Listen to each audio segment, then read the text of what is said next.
It's rotten in the state. I could say something is rotten in the state of Britain, but it applies all over. Metastasised rot.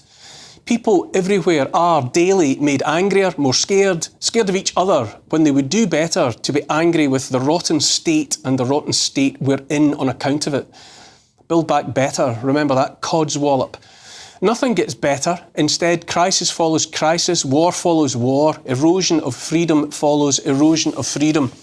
It's plain to anyone who's looking that the pitiful leaders, puppeticians, cause the problems and then offer pre-prepared solutions that benefit only them and those pulling their strings.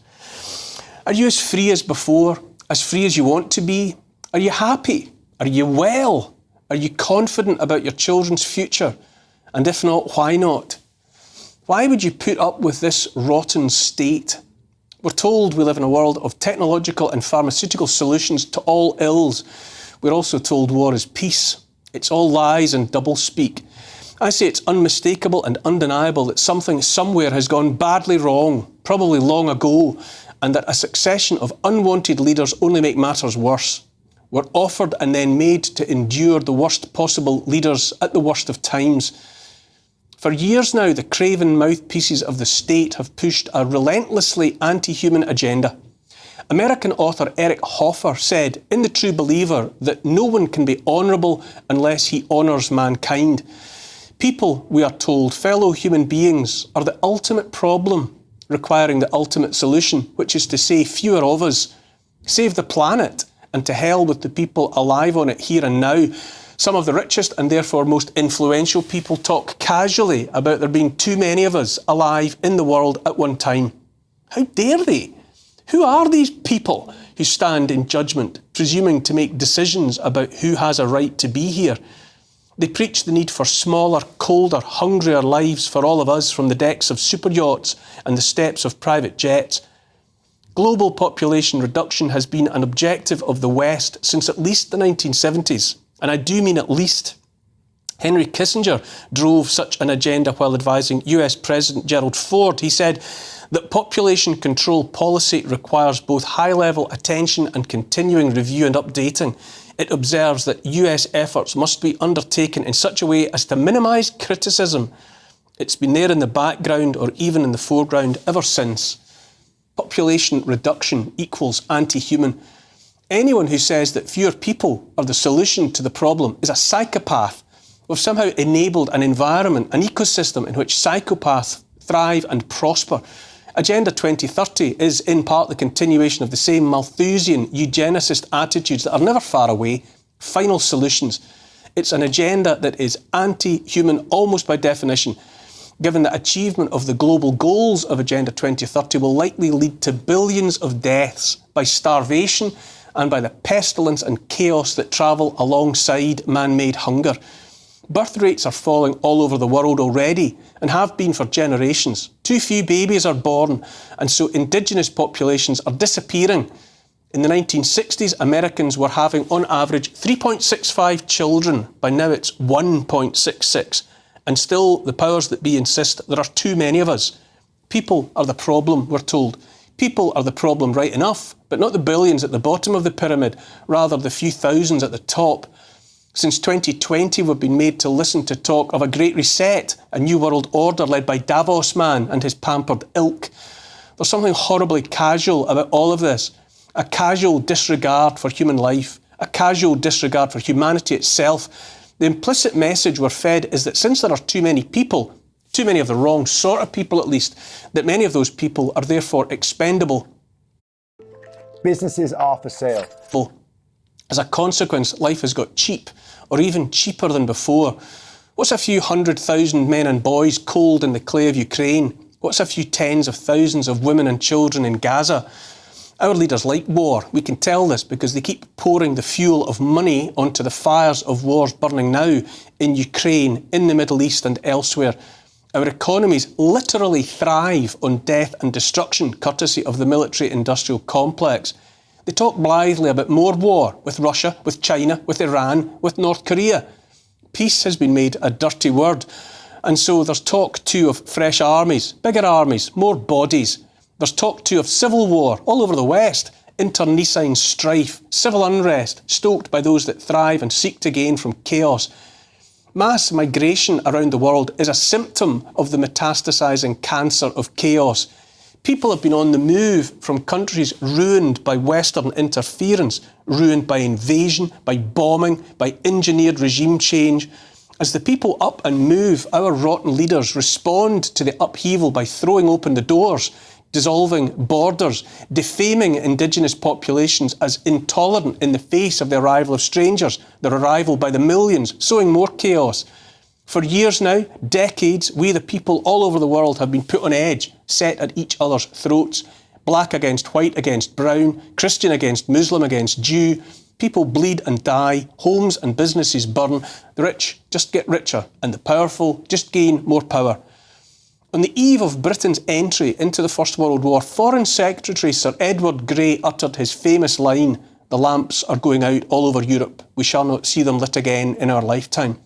Grey was going blind then, so that it's not clear which descending darkness he was referring to, but he saw darkness coming just the same. As a consequence of disregard for the sanctity of every human life, we're surrounded by a gathering darkness. The casual, anti-human nature of our leaders and of the states they profess to lead, states made rotten by our leaders' corruption, is undeniable and unavoidable.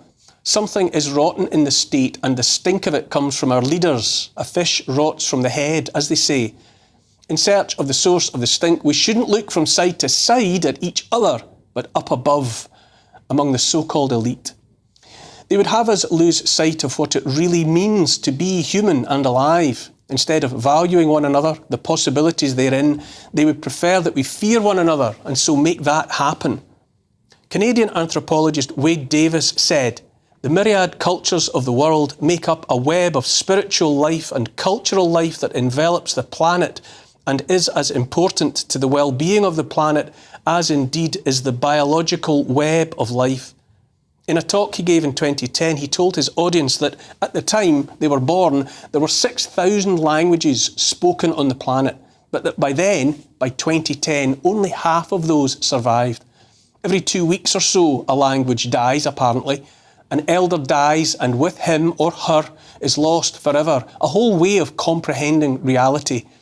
Davis said every language is not just a vocabulary and a grammar, but rather a flash of the human spirit.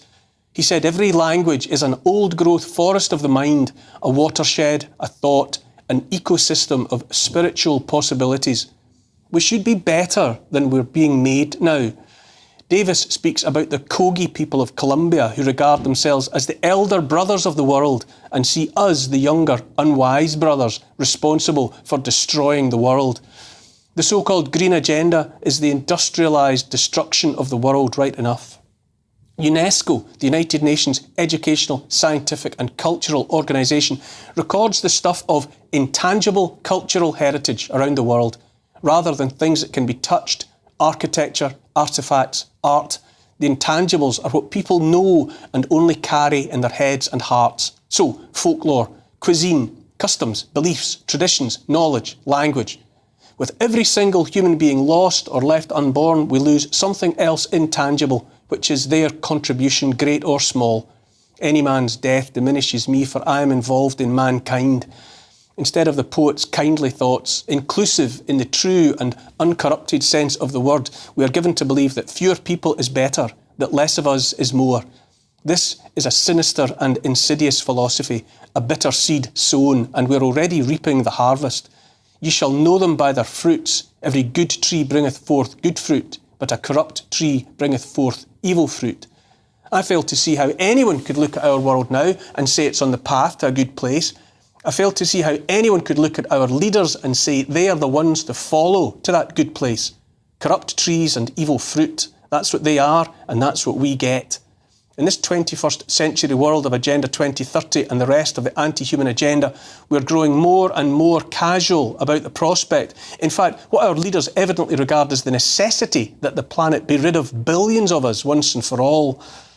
I'm sickened by constantly hearing about the deaths of children, whether it be in ones and twos and threes, or by the tens of thousands.